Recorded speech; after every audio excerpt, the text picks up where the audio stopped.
And lastly, for the TCL, we have to learn about SAVEPOINT. Till now, we learned about commit and rollback. And think of commit and rollback as all or nothing commands. So save all or undo all for the current state of the session.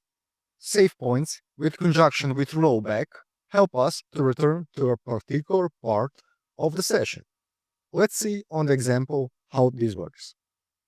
I'm going to create a table, same example that we used in this section. So my table is created and it's completely empty. I'm going to run a couple of inserts line by line. First, I'm inserting one value to the table. I'm putting a SAVEPOINT. The keyword is SAVEPOINT and the name of the SAVEPOINT.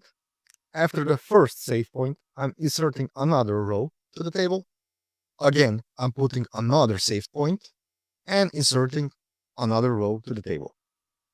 After all these commands have been executed, I roll back to a particular SAVEPOINT, which is SPA, to this point. After I roll back over here, only one value should be present.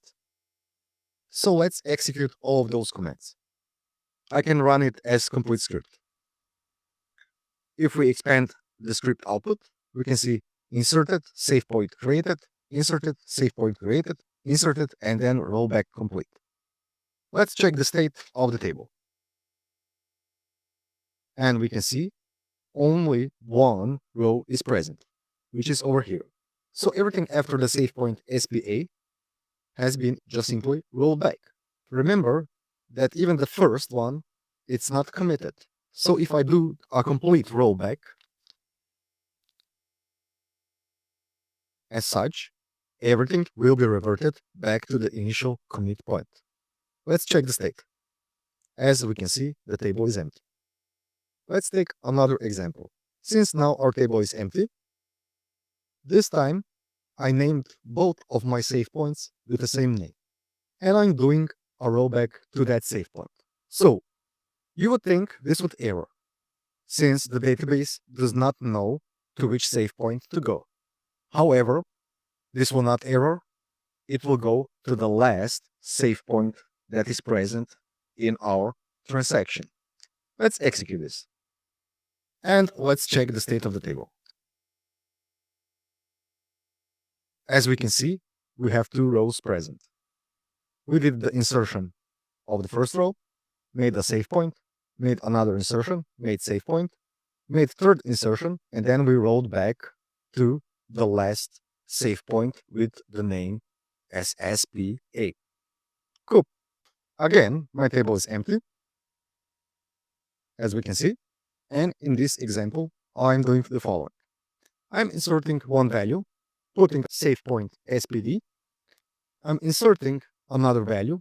I'm making a commit, and then I'm going to try to roll back to the SAVEPOINT.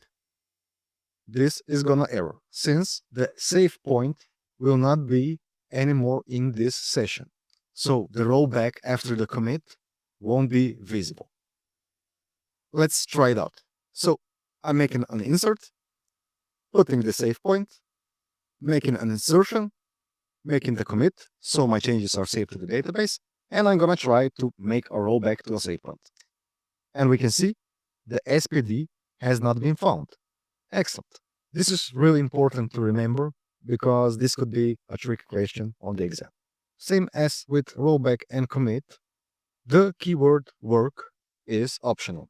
In our examples, a rollback to a SAVEPOINT statement could have contained a work keyword. So the rollback work to is the same as is rollback to and the SAVEPOINT name. Again, try to do your own examples and try the different combinations of SAVEPOINTs, rollbacks, and commits. See you in the next one.